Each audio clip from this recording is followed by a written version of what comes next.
மத்தேயு எழுதின சுவிசேஷம் 26வது அதிகாரம் 15வது வசனத்தையும் 16வது வசனத்தையும் நாம் சேர்ந்து வாசிப்போம்.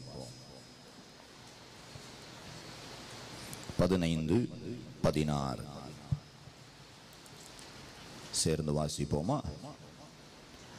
நான் அவரை உங்களுக்கு காட்டிக் கொடுக்கிறேன், நீங்கள் எனக்கு என்ன கொடுக்கிறீர்கள் என்றான். அவர்கள் அவனுக்கு 30 வெள்ளிக்காசை கொடுக்க உடன்பட்டார்கள். அது முதல் அவன் அவரை காட்டிக் கொடுப்பதற்கு சமயம் பார்த்து கொண்டிருந்தான். இன்னொரு வசனத்தை வாசிக்கலாம். மத்தேயு எழுதின சுவிசேஷம் 27வது அதிகாரம் 3வது வசனத்தையும் 4வது வசனத்தையும் நாம் சேர்ந்து வாசிப்போம். 3, 4. அப்பொழுது அவரை காட்டிக் கொடுத்த யூதாஸ் அவர் மரணாக்கினைக்குள்ளாக தீர்க்கப்பட்டதை கண்டு மனஸ்தாபப்பட்டு அந்த 30 வெள்ளிக்காசை பிரதான ஆசாரியரிடத்திற்கும் மூப்பரிடத்திற்கும் திரும்பி கொண்டு வந்து, குற்றமில்லாத இரத்தத்தை நான் காட்டிக் கொடுத்ததினால் பாவம் செய்தேன் என்றார். அதற்கு அவர்கள், எங்களுக்கு என்ன, அது உன் பாடு என்றார்கள். ஆமென். கர்த்தருடைய நாமத்திற்கு மகிமை உண்டாவதாக. இந்த நாளிலே ஒரு வார்த்தையை பரிசுத்த ஆவியானவர் கொடுத்த வார்த்தையை உங்களோடு பேசி, பரிசுத்த ஆவியானவர் உங்களை வழிநடத்துகிற விதத்தில் நீங்கள் கர்த்தருடைய வார்த்தைக்கு ஒப்பு கொடுத்து ஒரு விடுதலையோடு இந்த இடத்திலிருந்து செல்வதற்கு ஆண்டவர் கிருபை செய்வாராக. இன்றைக்குரிய தேவ செய்தியினுடைய தலைப்பு ஆசைகளும் ஏமாற்றங்களும். சொல்லுங்க, சத்தமா சொல்லுங்க. ஆசைகளும் ஏமாற்றங்களும். நம்ம வாசித்த வேத பகுதியிலே யூதாஸ் காரியோத்தை குறித்து சொல்லப்பட்டிருக்கிறது. ஆண்டவராகிய இயேசு கிறிஸ்துவோடு 12இல் ஒரு சீஷனாக நல்ல ஒரு மனிதனாக வாழ்ந்து வந்தார். ஃபியூச்சர்ல நல்ல ஊழியம் செய்யக்கூடிய கிருபை வரங்களை பெற்று தேவனோடு நடந்து கொண்டு வந்தார். அவருக்கு ஒரு பொறுப்பை கொடுத்தார்கள். அந்த பொறுப்பிலும் உண்மையாகத்தான் இருந்தார். ஆனால் ஒரு நாள் சத்ருவானவன் சிலரை வகை தேடி கொண்டிருக்கும் பொழுது அந்த கண்ணியிலே யூதாஸ் சிக்குகிறான். அந்த கண்ணியில் யூதாஸ் சிக்குவதற்கு காரணம் என்னவென்றால், யூதாசுக்குள்ளால ஒரு ஆசை இருப்பதை பிசாசு கவனித்து விட்டான். அந்த பிசாசு யூதாசுனுடைய ஆசையை நிறைவேற்றுவதற்கு உபாய தந்திரத்தை வெளிப்படுத்தினான். அந்த உபாய தந்திரத்திலே இந்த யூதாஸ் சிக்கிக் கொண்டான். இன்றைக்கு நம்முடைய வாழ்க்கையிலே பல ஆசைகள் இருக்கிறது, பல ஆசைகள். அந்த ஆசைகள் நிறைவேறின ஆசைகள் உண்டு, நிறைவேறாத ஆசைகளும் உண்டு.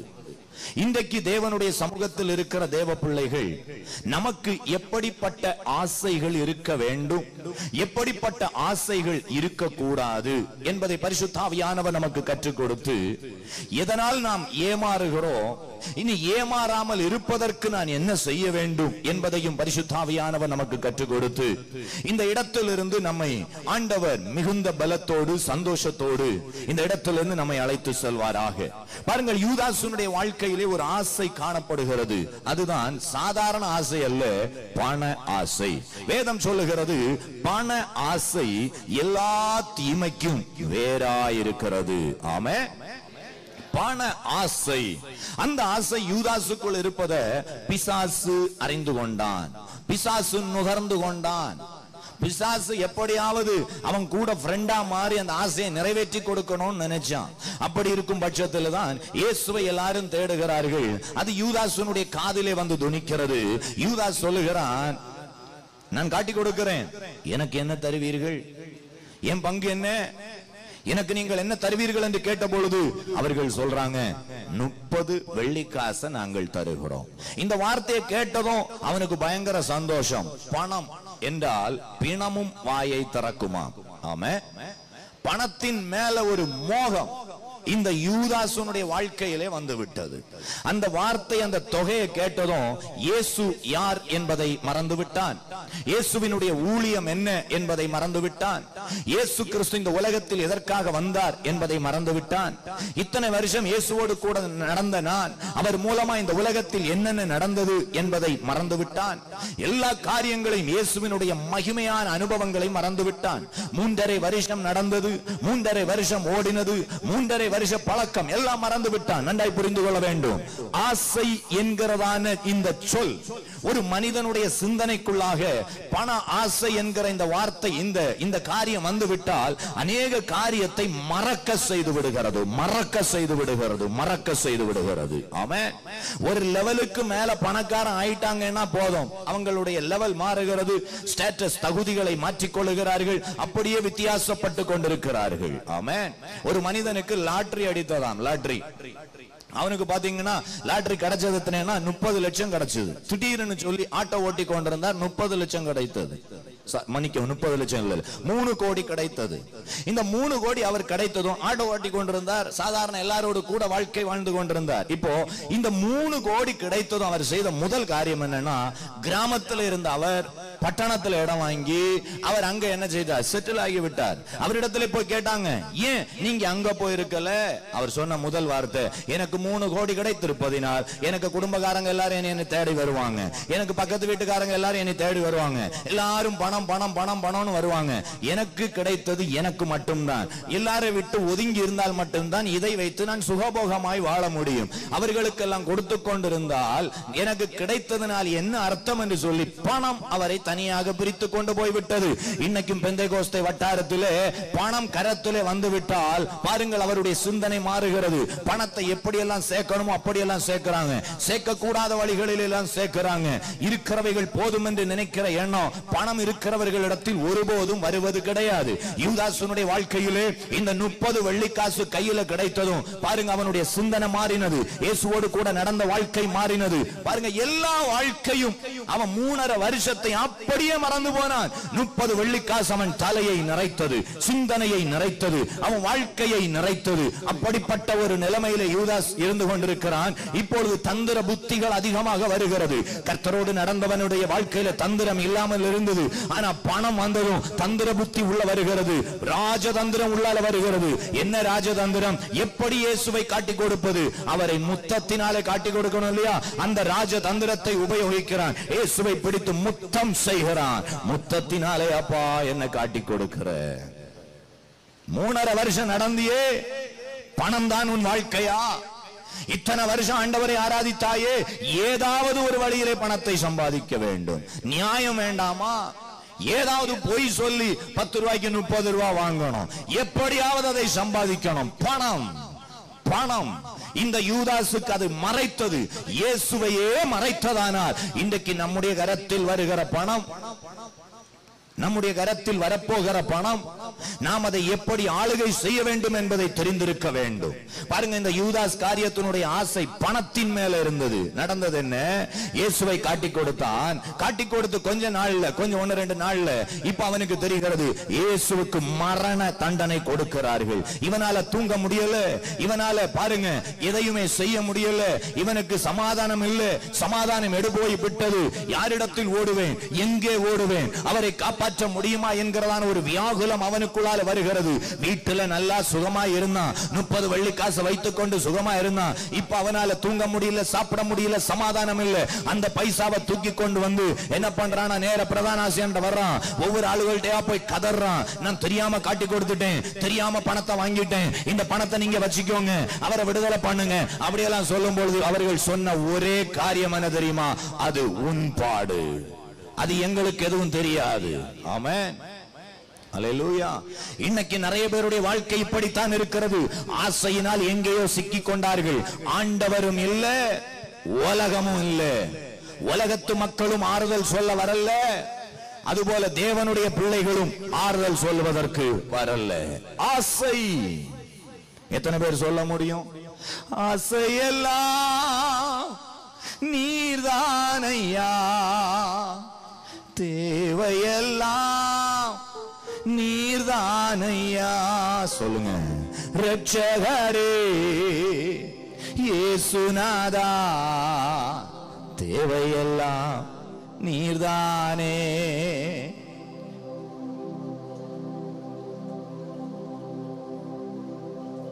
வேடிக்கை பார்த்துட்டா இருக்கிறீங்க. ஒரு நபர் உணரல, பாடல. தேவையெல்லாம் நீர்தானே, உம்மையல்லாமல் யாருண்டு, உம்மை தவிர விருப்பம் எது உண்டு, உம்மையல்லாமல் எனக்கு யாருண்டு, உம்மை தவிர விருப்பம் எது உண்டு.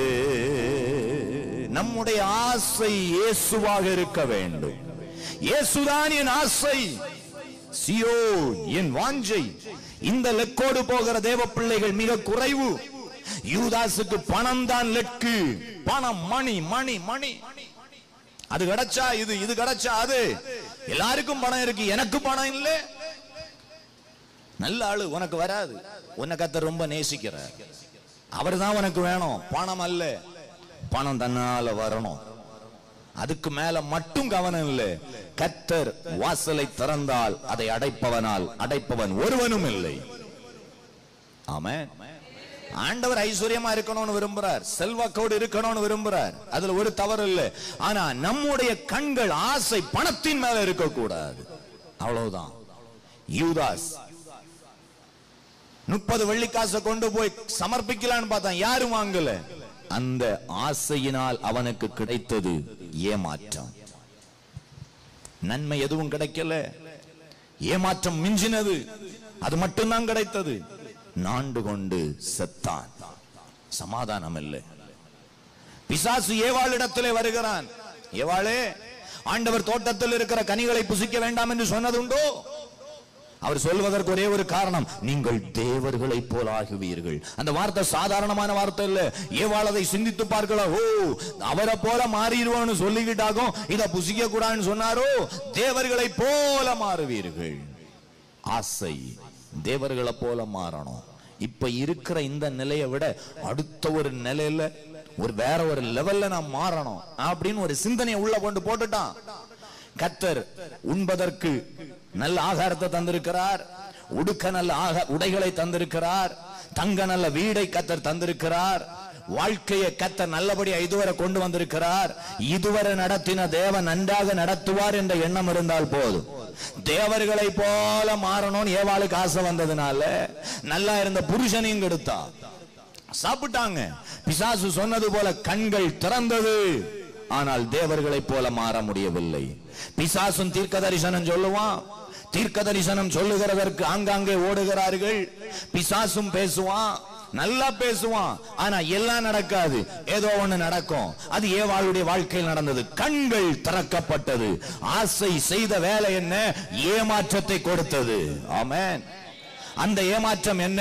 ஆண்டவரோடு உலாவிக் கொண்டிருந்தவர்களுக்கு நீ உலாவ முடியல, ஒளித்துக் கொண்டிருக்கிறார்கள். கர்ப்ப வேதனை அதிகரித்தது, வியர்வை சிந்த வேண்டிய வேலை வந்தது. நல்ல வீட்டுல பிறந்த ஒரு ஆபேல காயின் கொல்ல வேண்டிய நிலை வந்தது. பாருங்க, அந்த வீட்டுக்குள்ளால என்றியானாம் பிசாசு. ஆசை செய்த வேலை. பிசாச அவங்க வாழ்க்கைக்குள்ளால புகுத்துவதற்கு, தண்டனை வாங்குவதற்கு ஒரு வழியை கொண்டு வந்தான். இன்னைக்கு நம்முடைய வாழ்க்கையிலும் ஆசைகளை தூண்டுகிற சக்திகள் ஏமாற்றத்தில் போய் முடிந்துவிடக் கூடாது. எந்தெந்த ஆசைகள் நமக்கு தேவை, எந்தெந்த ஆசைகள் நமக்கு இருக்கக்கூடாது என்பதிலே தேவனுடைய பிள்ளைகள் தெளிவாக இருந்தால் நம்முடைய வாழ்க்கை ஆசீர்வாதமாக இருக்கும். எத்தனை பேர் ஆமென் சொல்றீங்க? ஹல்லேலூயா, ஹல்லேலூயா. அப்ப தேவனுடைய பிள்ளைகள் ஏமாறாமல் இருப்பதற்கு என்ன செய்யணும்? உலகத்தான் சொல்லுவாங்க, ஏமாறுறவங்க இருக்கும் வரை ஏமாற்றுறவங்க இருப்பாங்களாம். நான் இதுவரை எதுலயுமே ஏமாந்தது இல்லைன்னு சொல்றவங்க கரம் உயர்த்தி ஒரு அல்லேலூயா சொல்லுங்க பார்க்கலாம். நான் இதுவரை எதிலும் ஏமாந்தது இல்லை. அப்ப எல்லாரும் ஏமாந்து இருக்கிறீங்க. ஏமாறாமல் இருக்க நம்முடைய வாழ்க்கையில சில ஆசைகள் இருக்கணும். எல்லா ஆசையும் அல்ல. ஏமாறாமல் இருக்கணுமா? ஒரு வசனத்தை வாசிங்க. ஆதியாகமம் 31:38.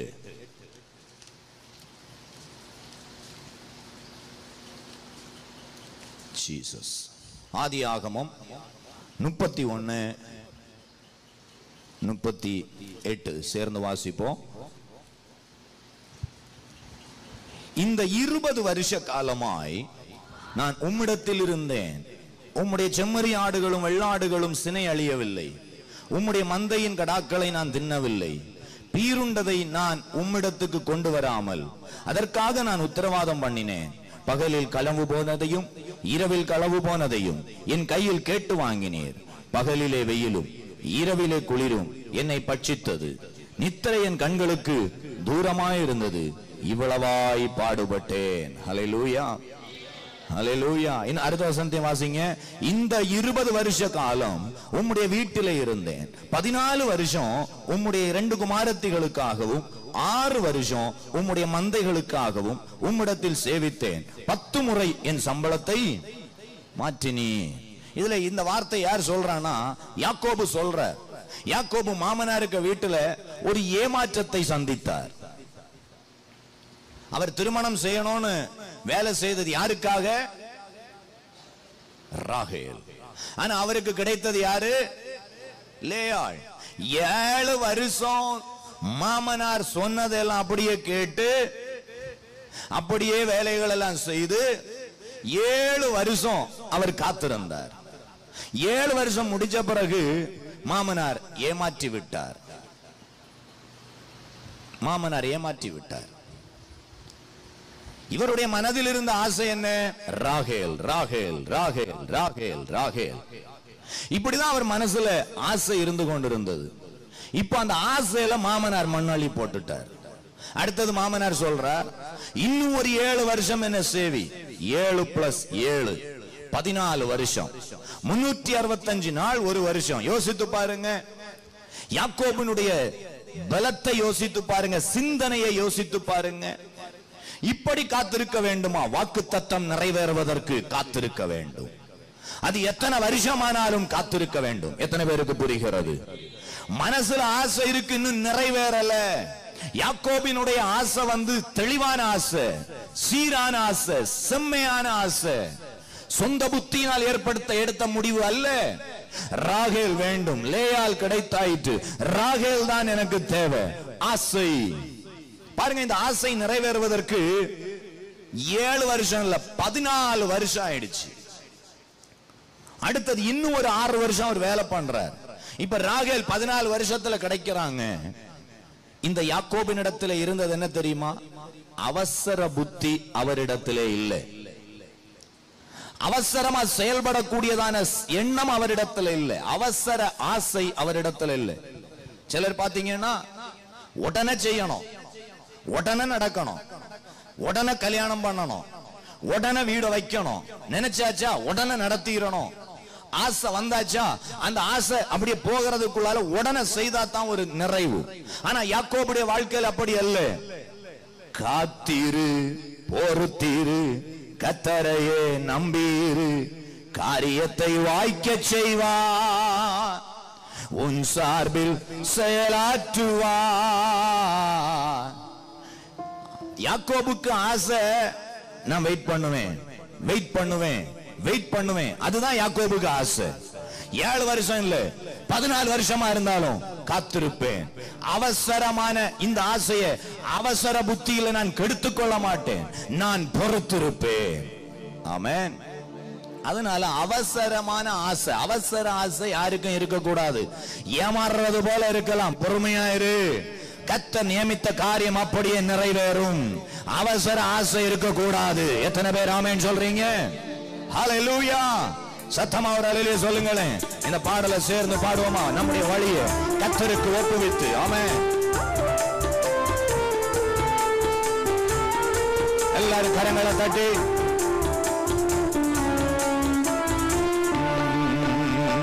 காத்திரு, பொறுத்திரு, கர்த்தரையே நம்பீரு, காரியத்தை வாய்க்க செய்வார். காத்திரு, பொறுத்திரு, கர்த்தரையே நம்பீரு, காரியத்தை வாய்க்க செய்வார், உன் சார்பில் செயலாற்றுவார். வழியை கர்த்தருக்கு கொடுத்து விடு, அவரையே நம்பீரு. ஆமென். வழியை கர்த்தருக்கு கொடுத்து விடு,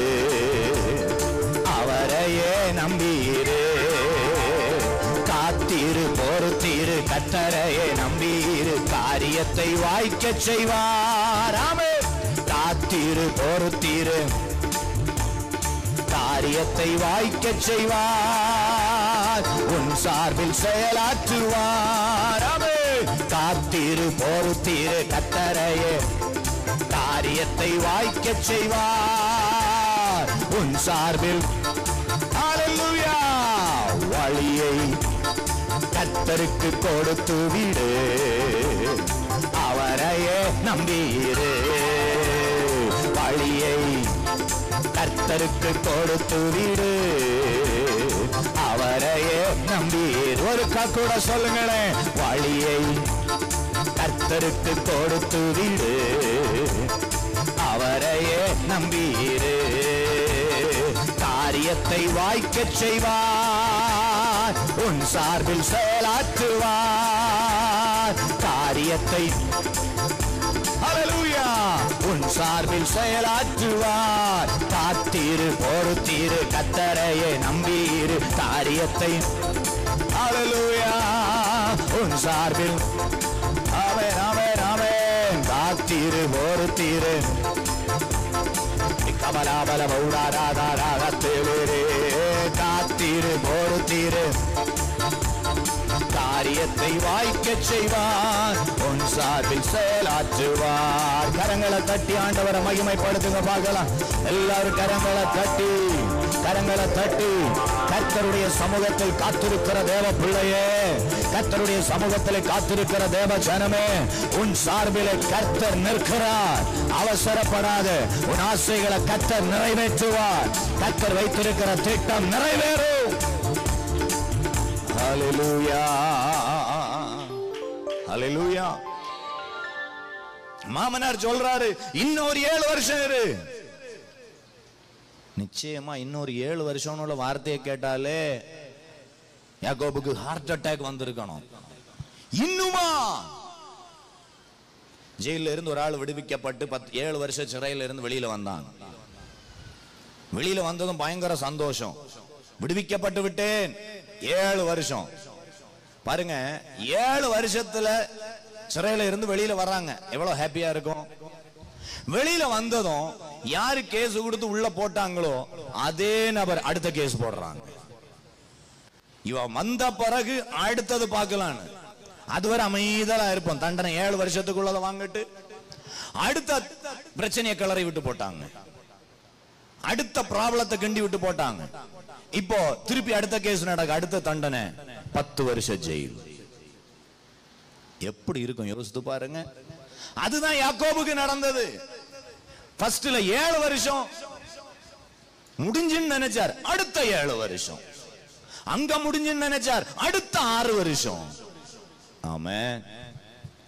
வருஷங்கள் தாண்டுது. யாக்கோபுக்குள்ளால ஒரு கிருபை இருந்தது. என்ன கிருபை தெரியுமா? அவசரப்படல. ஆமென். ஆசை சீக்கிரமா நிறைவேறணும்னு சொல்லி அவசரப்படல. பக்கத்துல இருக்கவங்கள பார்த்து சொல்லுங்க, எதுக்கும் அவசரப்படக்கூடாது. எதுக்கும் அவசரப்படக்கூடாது. யாக்கோபு அவசரப்படல. வேதம் சொல்லுகிறது, ஏற்ற காலத்திலே அவர் உங்களை உயர்த்தும்படிக்கு அவருடைய பலத்த கரத்திற்குள் அடங்கி இருங்கள்.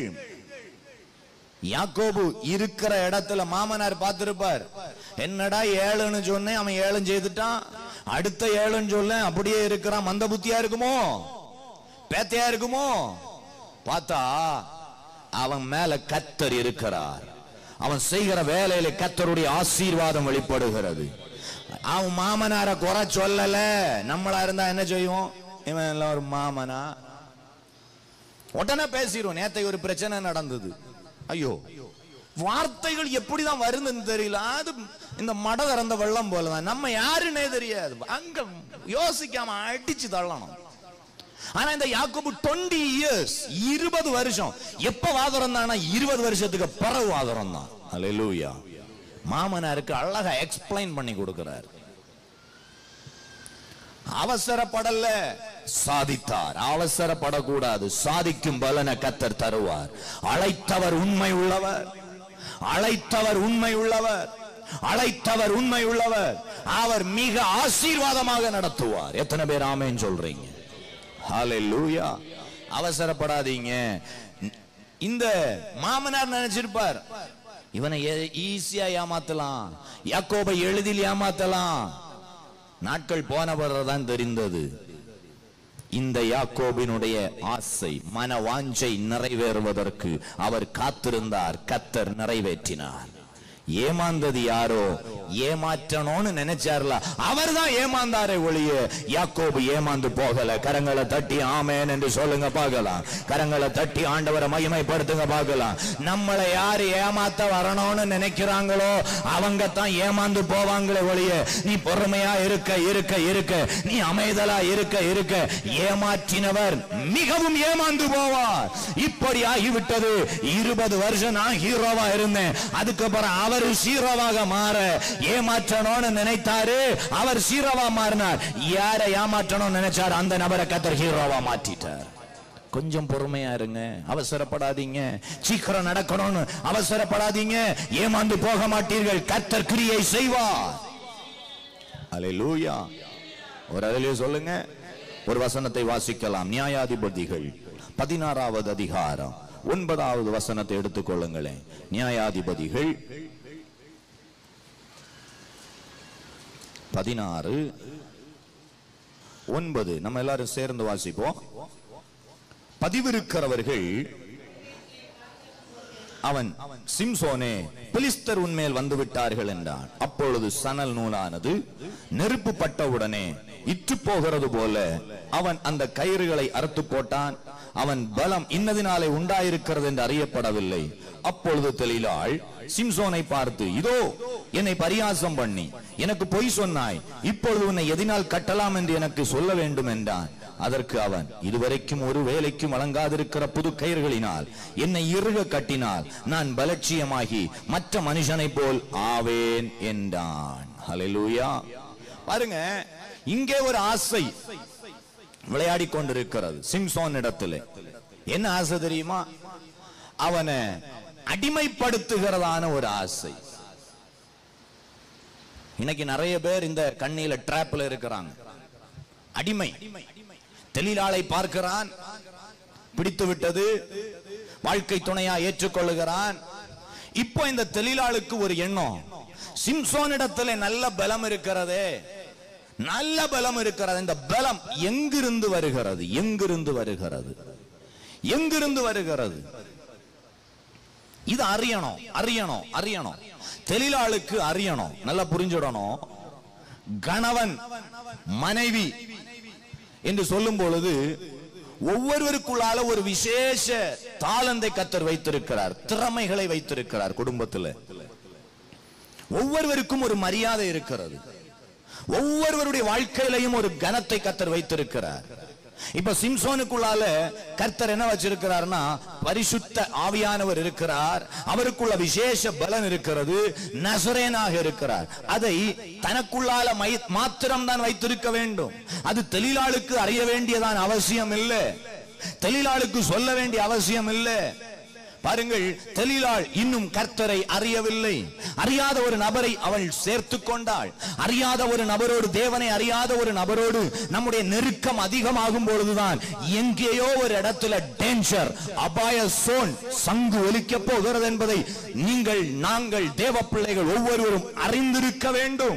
யாரிடத்தில் அதிக உறவு பற்றி வைக்கிறோமோ, யாரிடத்தில் நெருக்கமாக இருக்கிறோமோ என்கிறதான கேள்வி எப்போதும் இருக்கணும். நான் நெருங்க நெருங்க நெருங்க அந்த இடத்தில் இருந்து அவர்களுடைய எதிர்த்தரப்பு பேச்சுக்கள் எப்படி இருக்கிறது, என்னோடு எப்படி பழகுகிறார்கள், எதற்கு பழகுகிறார்கள் அப்படின்னு உள்ளதான சிந்தனை எப்பொழுதும் தேவ பிள்ளைகளுக்கு இருக்க வேண்டும். சிம்சோனுக்குள் இருக்கிறதான இந்த விசேஷ பலனை தெலீலாளுக்கு அறிய வேண்டும் என்கிற ஆசை. பாருங்கள், அந்த ஆசை தெலீலாளுக்கு இருந்தது. சிம்சோனுக்கு ஆசை என்னன்னா, இந்த தெலீலாளை எப்போது என் கூடவே வைத்திருக்கணும். கூட எங்கெல்லாம் போனாலும் தெலீலாளை பார்க்கும் பொழுது எனக்கு கொஞ்சம் கூட கௌரவமா இருக்கும், நல்ல அழகா இருக்கும். இருக்கிறா, பார்ப்பதற்கு லட்சணமாக இருக்கிறா, தொழிலாளி ஏன் கூட இருந்தானா ஒரு பெருமைதான் என்று நினைச்சு தொழிலாளை கூட வைத்திருப்பதிலேயே கவனம் செலுத்தினான். ஆனால் அந்த கவனம் என்ன ஆனதுன்னா, இவளிடத்திலே நான் என்னுடைய ரகசியத்தை சொல்லாவிட்டால் இவள் என்னை விட்டு போய்விடுவாள் அப்படின்னு சொல்லி இந்த சிம்சோன் தன்னுடைய இருதயத்தில் இருக்கிற ரகசியத்தை எல்லாம் தொழிலாளியிடத்திலே சொல்ல வேண்டிய நிலை ஏற்பட்டு விட்டது. இங்கேதான் அடிமைத்தனத்தின் நுகம் சிம்சோனுடைய வாழ்க்கையிலே ஆரம்பமாகிறது. ஆமென். மனம் திறந்து பேசுவது நல்லது, ஆனால் யாரிடத்தில் மனம் திறந்து பேசுகிறாய் என்று தெரிய வேண்டும். தொழிலாளியிடத்திலே பேசி மனம் திறந்து பேசினது அவனுடைய வாழ்க்கையில் அடிமைத்தனத்தை கொண்டு வந்தது. ஆசை நல்லதுதான், கடைசியிலே அடிமையாக மாற வேண்டிய நிலை வந்துவிட்டது. பெரிய கம்பீரமான உருவம் படைத்த ஒரு மனிதன் சாதாரண ஒரு பெண்மணிக்கு முன்பதாக கை கட்டி நிற்கக்கூடிய அடிமை ரூபம் எடுக்கக்கூடிய ஒரு நிலையிலே சிம்சோன் வந்துவிட்டான். தேவனுடைய பிள்ளைகளை நன்றாக புரிந்து கொள்ள வேண்டும். மனிதனிடத்திலே ஆசை வைத்தால் நிச்சயமாக ஏமாறுவோம். ஏமாறுகிறது மட்டுமல்ல, ஒருவேளை அடிமையாக கூடியதான நிலை கூட வந்துவிடும். ஆமென். ஒரு அல்லேலூயா சொல்லுங்களேன். ரொம்ப ஒரு மனுஷனிடத்துல ரொம்ப பிரியமா இருந்தோம்னா கடைசியில அடிமை வாழ்க்கைக்குள்ளால போக வேண்டியது வரும், அடிமைத்தனத்திற்குள்ளால போக வேண்டியது வரும். அவர்கள் நம்மை ஆளுகை செய்யக்கூடிய நிலை வரும். அந்த நிலைக்கு தேவனுடைய பிள்ளைகள் யாரும் இடம் கொடுக்க கூடாது, யாரும் இடம் கொடுக்க கூடாது. நம்ம ஒவ்வொருவருக்கும் கர்த்தர் ஒரு தகுதியை வைத்திருக்கிறார். கணவன் மனைவியை மரியாதையோடு நடத்தணும், மனைவி கணவனை மரியாதையோடு நடத்தணும். அந்த குடும்பம் ஆசீர்வாதமான குடும்பமா இருக்கும். கணவன் மனைவிக்கு அடிமை அல்ல, மனைவி கணவனுக்கு அடிமை அல்ல.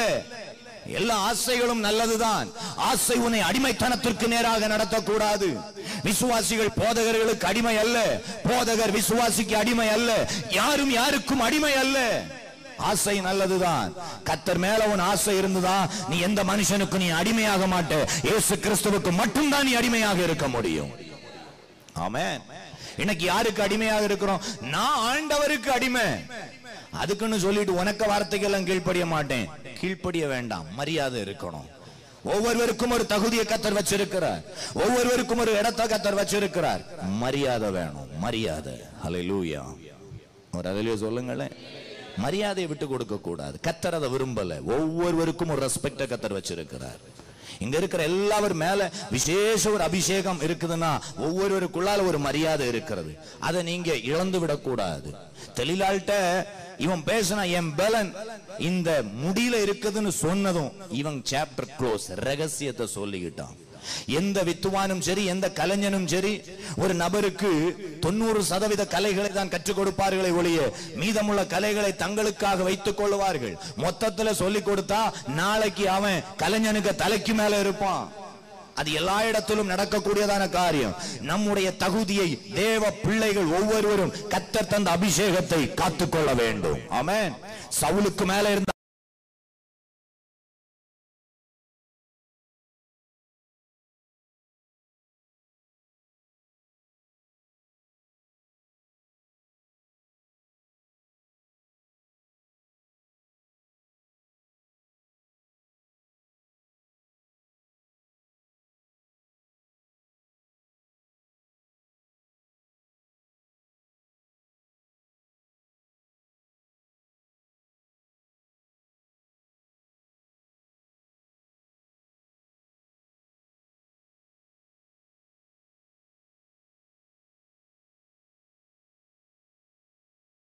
எவ்வளவு ஃப்ரீயா இருந்தோம், எவ்வளவு சுதந்திரமா காற்றை சுவாசித்தோம், எவ்வளவு விடுதலையா கர்த்தரை ஆராதிப்போம்.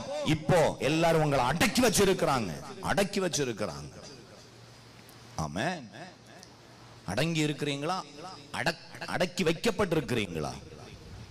ஏற்ற காலத்தில் அவர் உங்களை உயர்த்தும்படிக்கு அடங்கி இருங்கள். நாம அடங்கி இருப்பது வேறு. யாராவது உங்களை அடக்கி காலுக்கு கீழே வச்சிருக்கிறாங்களா? சிறைவாசம் அனுபவிக்கிறீர்களா? சிலர பிள்ளைகள் அடக்கி வைச்சிருக்கிறாங்க. சில பெற்றோர் குடும்பத்தை ஆளுகை செய்கிறார்கள். எல்லாம் தலைகீழாக நடந்து கொண்டிருக்கிறது. ஒவ்வொருவருக்குரியதான கனத்தை கர்த்தர் ஒவ்வொருவர் மேலும் விசேஷமா வச்சிருக்கிறார். ஹல்லேலூயா. நீயாக தவறான காரியத்துல போய் சிக்கி இன்னொரு நபருக்கு நீ அடிமையாக மாறிவிடாது. நிறைய பேருடைய வாழ்க்கை அடிமைத்தனத்துல தான் இருக்கிறது. ஆசை வாஞ்ச அதிகமாகி இதுதான் வேணும், இதுதான் நடக்கணும், இப்படித்தான் இருக்கணும், அப்படின்னு சொல்லி அதை ஏற்றுக்கொண்டு இன்றைக்கு சிறைவாசம் அனுபவித்துக் கொண்டிருக்கிறார்கள். இந்த சிறைவாசத்திலிருந்து நீ வெளியே வரணும்னு கர்த்தருடைய ஆவியானவர் விரும்புகிறார். ஹல்லேலூயா. அநேகருடைய ஆசை அடிமைத்தனத்திலே கொண்டு போய் விடுகிறது. இன்றைக்கு இதிலிருந்து தேவ பிள்ளைகள் வெளியே வர கர்த்தர் கிருபை செய்வாராக. ஒரு வசனத்தை கூட வாசிக்கலாம். 2 சாமுவேல் 7வது அதிகாரம் 11வது வசனத்தை நாம் சேர்ந்து வாசிப்போம். எல்லாரும் எடுத்துக்கொள்ளுங்க. 2 சாமுவேல் 7வது அதிகாரம் 11வது வசனம் சேர்ந்து வாசிக்கலாமா? 393வது பக்கம். உன்னுடைய எல்லா சத்துருக்களுக்கும் உன்னை நீங்களாக்கி இளைப்பாறவும் பண்ணினேன். இப்போதும் கர்த்தர் உனக்கு வீட்டை உண்டு பண்ணுவார் என்பதை கர்த்தர் உனக்கு அறிவிக்கிறார். உன் நாட்கள் நிறைவேறி நீ உன் பிதாக்களோடு நித்திரை பண்ணும்போது நான் உனக்கு பின்பு உன் கர்ப்ப பிறப்பாகிய உன் சந்ததியை எழும்ப பண்ணி அவன் ராஜ்யத்தை நிலைப்படுத்துவேன். அவன் என் நாமத்துக்கென்று ஒரு ஆலயத்தை கட்டுவான். அவன் ராஜ்யபாரத்தின் சிங்காசனத்தை என்றைக்கும் நிலைக்க பண்ணுவேன். ஹல்லேலூயா. 2 நபர்கள் இந்த இடத்துல வருகிறார்கள். ஒன்று சாலமோன், மற்றொன்று தாவீது. ஆண்டவருக்கு ஆலயத்தை ஒன்றை கட்ட வேண்டும் என்று விருப்பம். அதை யார் மூலம் கட்டலாம் என்று பார்த்த பொழுது அது சாலமோன் மூலமாய் கட்ட வேண்டும் என்று விரும்புகிறார். தாவீதினுடைய மகன் சாலமோன். ஏன் தாவீதை கொண்டு ஆண்டவர் கட்ட விரும்பல? தாவீதுக்கு விருப்பம் இருக்காதா ஆண்டவருக்கு ஒரு ஆலயத்தை கட்டணும்னு? தாவீது சாதாரண ஒரு மனுஷனா? ஆடுகள் மேய்த்துக் கொண்டிருந்தவனை கர்த்தர் அரசனாக்கி அழகு பார்த்தார். கோலியாத்தை வீழ்த்துவதற்கு கிருபை செய்தார். உலகமே தாவீதை போற்றிக் கொண்டிருக்கிறது. ஆனால் தாவீதை கொண்டு ஆலயத்தை கட்டுவதற்கு ஆண்டவர் விரும்பல. மாறாக தாவீதுனுடைய மகனை கொண்டு, சாலமோனை கொண்டு ஆலயத்தை கட்ட வேண்டும் என்று கர்த்தர் விரும்பினார். இந்த வார்த்தையை தாவீது கேட்ட பொழுது, ஏன் ஆண்டவர் இப்படி பண்றீங்க? பையனுக்கு இதை கொடுத்திருக்கிறீங்க, நான் இல்ல கட்டணும்னு சொல்ல விரும்பல. காரணம், தாவீதினிடத்தில் ஆண்டவர் சொன்னார், உன் கையெல்லாம் ரத்த கரப்பா, நிறைய யுத்தத்துக்கு போயிட்ட, அந்த ரத்த கரையினால ஆலயத்தை கட்ட வேண்டாம், சாலமோன் மூலமாக ஆலயத்தை நான் கட்டுகிறேன். ஹல்லேலூயா. ஒரு ஹல்லேலூயா சொல்லுங்களேன். அதை தாவீது சந்தோஷமா ஏற்றுக்கொண்டார். இன்னைக்கு நம்முடைய ஆசை எப்படி இருக்கணும் தெரியுமா? தேவனுடைய சித்தத்தை நிறைவேற்றுகிற ஆசை தான் நமக்கு இருக்கணும். தேவ சித்தம் இல்லாத ஆசை நமக்கு இருக்க கூடாது. ஆமென். ஆண்டவர் சொல்லுவார், இதை இன்னொரு நபர் மூலமா நான் செய்கிறேன், உடனே பொறாம வந்துடக்கூடாது, எரிச்சல் வந்துடக்கூடாது. ஹல்லேலூயா. அப்படிப்பட்ட சிந்தனை வரவே கூடாது. கர்த்தர் ஒரு நபரை உயர்த்தி அந்த நபர் மூலமா ஒரு காரியத்தை செய்யும் பொழுது உங்களுடைய எண்ணங்கள், உங்களுடைய சிந்தனைகள் ஒருபோதும் மாறிவிடக் கூடாது. தேவ சித்தம் இல்லாத ஆசை யாருக்கும் இருக்கவே கூடாது. நம்ம சொந்த ஆசை நிறைவேறணும்னு நினைச்சா நிச்சயமாகவே வாழ்க்கையில் ஏமாற்றம் தான் நமக்கு மிஞ்சும். தாவீதுனுடைய ஆசையை பாருங்க. தேவ சித்தம் நிறைவேற என்னையும் படைக்கீரே, தேவ சத்தம் என் உள்ளம் பலமாக தொனிக்குதே, தேவ சித்தம் நிறைவேற என்னையும் படைக்கீரே, தேவ சத்தம் என் உள்ளம். தாவீது தேவனுடைய சித்தத்திற்கு இடம் கொடுத்தான். தேவ சித்தம் இல்லாத ஆசை நமக்கு வேண்டாம். தேவ சித்தத்திற்குரிய ஆசைக்கு நம்ம இடம் கொடுத்தால் நாம் ஏமாற்றப்படுவதில்லை. எத்தனை பேர் ஆமென் சொல்றீங்க? நாம் தோல்விகளை சந்திப்பது இல்லை. ஆமென். அல்லேலூயா. இன்னொரு வசனத்தை வாசிக்கலாம். 2 சாமுவேல் 13வது அதிகாரம் 4வது வசனத்தை வாசிப்போமா? 2 சாமுவேல் 13:4 சத்தமா வாசிப்போம். அவன் இவனை பார்த்து, நாளுக்கு நாள் எதினாலே இப்படி மெலிந்து போகிறாய்? அதற்கு அம்னோன், என் சகோதரன் அப்சலோமின் சகோதரியாகிய தாமாரின் மேல் நான் ஆசை வைத்திருக்கிறேன் என்றான். அல்லேலூயா. ஆசை. இந்த ஆசை எதை குறிக்குதுன்னா, தன்னுடைய வாழ்க்கையை இழக்க பண்ணுகிற ஆசை. இந்த ஆசை நம்ம வாழ்க்கையில இருக்கக்கூடாது. இவன் வாழ்க்கையில தேவையில்லாத இடத்துல ஒரு ஆசையை வளர்த்துக்கிட்டான். அவன் வாழ்க்கை அழிக்கப்பட்டது. உலகத்துல வாழ முடியல. அதனால் கேட்கிறார் பாருங்க, ராஜகுமாரனாகிய நீ நாளுக்கு நாள் எதினாலே இப்படி மெலிந்து போகிறாய். சிலவங்க சாப்பிட்டா உடம்புல ஒட்டாது, மெலிஞ்சு போறாங்க.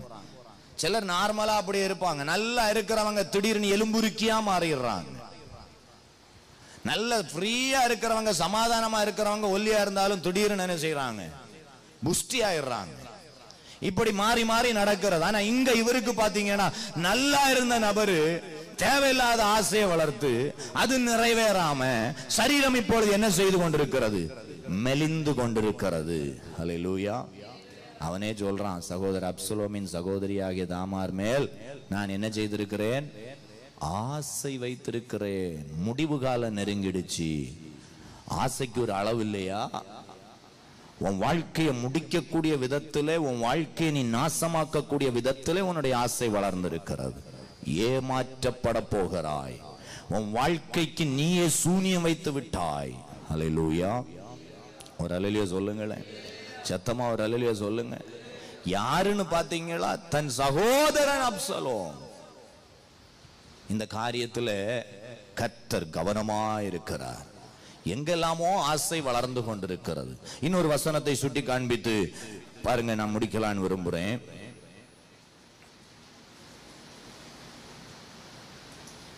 அந்த வசனம் இருக்குல்ல, ஏற்ற காலத்தில் அவர் உங்களை உயர்த்தும்படி. அந்த வசனத்தை எடுங்க. அவருடைய பலத்த கரத்திற்குள் அடங்கியிருங்கள். 1 பேதுரு 5:6. எல்லாரும் சேர்ந்து அந்த வசனத்தை ஒருக்கா வாசிக்கலாம். எடுத்துட்டீங்களா? 1 பேதுரு 5:6. ஏற்ற காலத்திலே தேவன் உங்களை உயர்த்தும்படிக்கு அவருடைய பலத்த கரத்திற்குள் அடங்கியிருங்கள். இன்றைக்கு இந்த இடத்தில் கூட்டத்தில் கலந்து வந்திருக்கிற தேவனுடைய பிள்ளைகளே, 4 காரியங்களை பரிசுத்த ஆவியானவர் நமக்கு கற்று தந்தார்.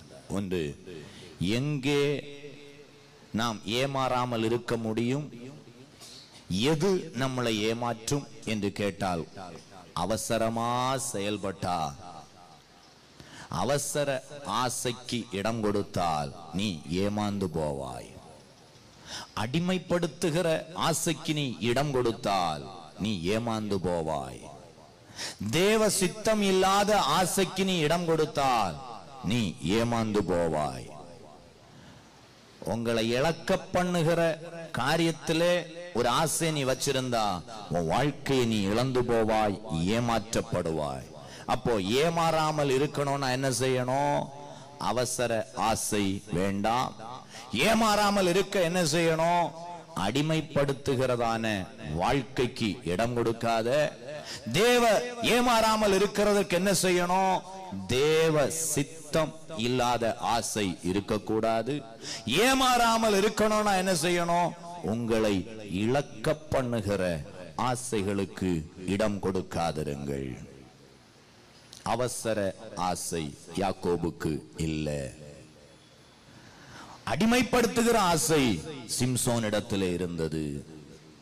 தேவ சித்தம் இல்லாத ஆசை தாவீதின் இடத்திலே இல்ல. தன்னை இழக்க பண்ணுகிற ஆசை அம்னோன் இடத்திலே இருந்தது. இன்னைக்கு நம்மிடத்தில் எப்படிப்பட்ட ஆசைகள் இருக்கிறது? நிறைய ஆசைகளை வைத்து ஏமாந்து வாழ்ந்து கொண்டிருக்கிறோமா? தனிமைப்படுத்தப்பட்டு விட்டீர்களா?